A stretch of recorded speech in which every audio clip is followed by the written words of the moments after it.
Türkiye günlerdir bu skandalı konuşuyor ve ne yazık ki tüm bu canilik günde 8.000 lira kazanç uğruna yapılıyordu.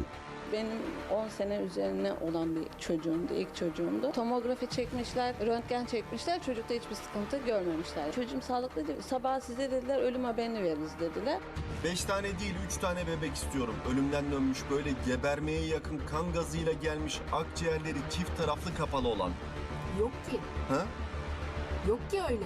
Ya illa kötü akciğerli vardır. Beyaz akciğerli, kapalı.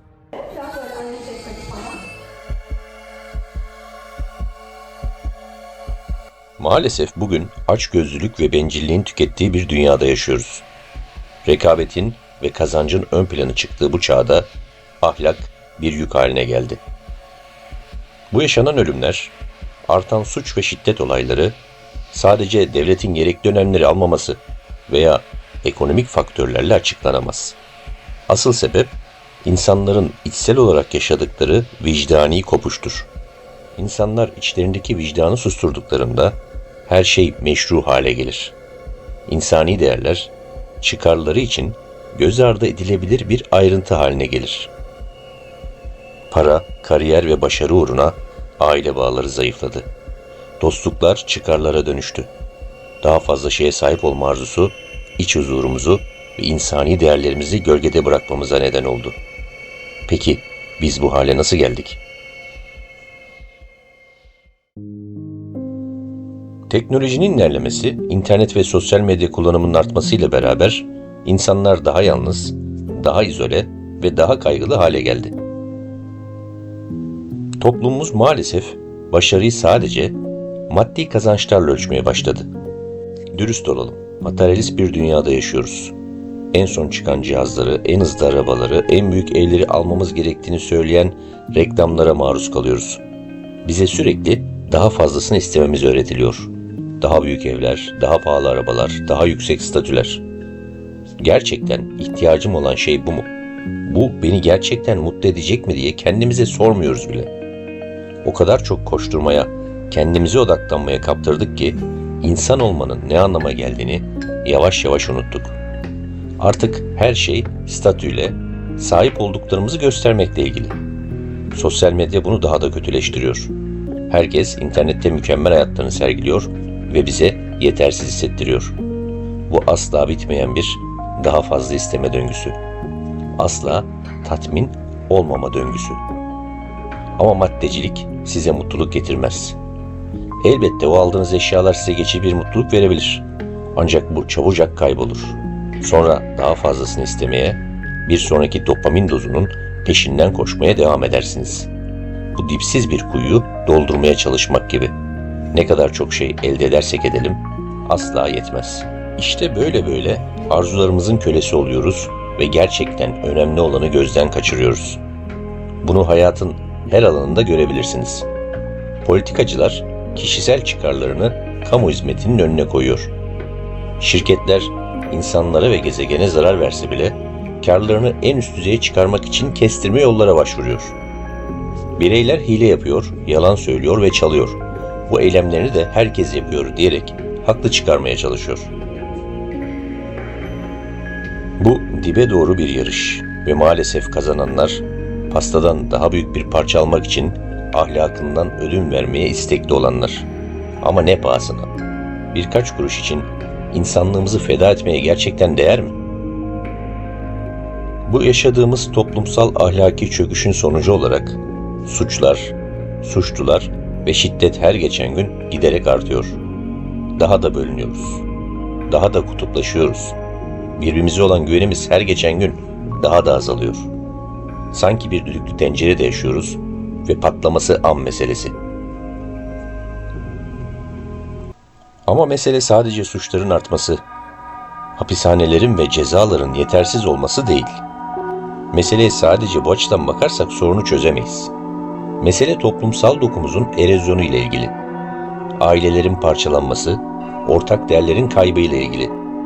İnsanların giderek daha fazla yalnızlaştığı, atomize olduğu ve birbirinden koptuğu bir dünya ile ilgili. Acı gerçek ise şu: hepimiz suçluyuz. Adaletsizliği, eşitsizliği ve acıyı görüyoruz ve diğer tarafa bakıyoruz. Kendimize bunun bizim sorunumuz olmadığını, bir başkasının ilgileneceğini söylüyoruz. Ama sessizlik, rıza göstermektir. Yanlışlığa karşı ses çıkarmadığımızda, tahammül edilemez olana müsamaha gösterdiğimizde sorunun bir parçası oluruz. Maalesef bizler kabul edilemez olanı normalleştiriyoruz ve ahlaki çöküntünün yayılmasına izin veriyoruz. Şunu asla unutmayın. Ahlaki çöküşünüz küçük tavizlerle başlar. Bir yalanla, küçük bir haksızlıkla, görmezden geldiğiniz bir adaletsizlikle. Birine haksız davranıldığını gördüğünüz zamanları düşünün. Ses çıkardınız mı? Statükoya meydan okudunuz mu? Yoksa sonuçlarından korkarak sessiz mi kaldınız? Kayıtsız kalmak, dünyanın sorunlarından uzak durmak kolaydır. Ama kayıtsızlık artık karşılayamayacağımız bir lüks. Bedeli çok yüksek, sonuçları çok korkunç. İlk adım sorunu kabul etmektir. Toplumumuzun durumu, kaybettiğimiz değerler ve yeniden kazanmamız gereken değerler hakkında dürüst olmamız gerekiyor. Bu ahlak dersi vermek veya yargılamakla ilgili değil. Hepimizin kusurlu insanlar olduğumuzu, hem büyük iyiliğe hem de büyük kötülüğe muktedir olduğumuzu kabul etmekle ilgili. Aynaya bakmak ve kendimize bazı zor sorular sormakla ilgili. Ben neyi savunuyorum? Nasıl bir dünyada yaşamak istiyorum? Kendi değerlerime uygun mu yaşıyorum? Bunlar hepimizin kendine sorması gereken sorular. Toplu bir vicdan muhasebesinin zamanı geldi. Ahlaki pusulamızı yeniden keşfetmemiz, insan olmanın ne anlama geldiğini artık hatırlamamız gerekiyor. Daha etik bir toplum inşa etmek kolay olmayacak. Değişime küçük, günlük seçimlerle başlayacağız. Kayıtsızlığa karşı nezaketi, ilgisizliğe karşı empatiyi, faydalıcılığa karşı dürüstlüğü seçeceğiz. Zor olduğunda bile, popüler olmadığında bile doğru olanı savunmaktan geri durmayacağız. Çocuklarımıza dürüstlüğün, adaletin ve şefkatin önemini öğretmeliyiz. Onlara daha iyi bir dünyanın mümkün olduğunu göstermeliyiz. Eylemlerimizden dolayı kendimizi ve birbirimizi sorumlu tutmalıyız. Etik davranışın istisna değil, norm olduğu bir kültür yaratmalıyız. Bu başkasının yapacağı bir iş değil. Hükümetin sorumluluğu değil, medyanın veya ünlülerin sorumluluğu da değil. Bu bizim sorumluluğumuz. Artık şikayet ettiğimiz şeyleri bir başkasının düzeltmesini beklemeyi bırakmalıyız. Adaletsizliğe ve eşitsizliğe karşı sesimizi çıkarmanın vakti geldi.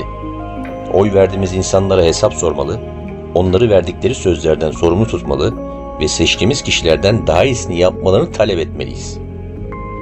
Gelecek önceden belirlenmemiştir. Değiştirmek için güçsüz olduğumuz kaçınılmaz bir sonuç değildir. Bugün verdiğimiz kararlar, çocuklarımız ve torunlarımız için geride bırakacağımız dünyayı belirleyecektir. Ahlaki çöküş yolunda devam etmeyi, açgözlülüğün, bencilliğin ve kayıtsızlığın bizi tanımlamasına izin vermeyi seçebiliriz. Ya da farklı bir yol seçebiliriz. Şefkat, dürüstlük ve ortak insanlık yolunu. Bir kişiyi etkilemek, o kişinin değişimini başlatan domino taşı olabilir. Ahlaki değerlerimizi yeniden canlandırmak için yapılması gereken tek şey onu biraz beslemek. Empati, nezaket, dürüstlük ve adalet ile. Nasıl bir miras bırakmak istediğimize karar verme zamanı geldi. Umutsuzluğa karşı umudu, kayıtsızlığa karşı eylemi seçme zamanı.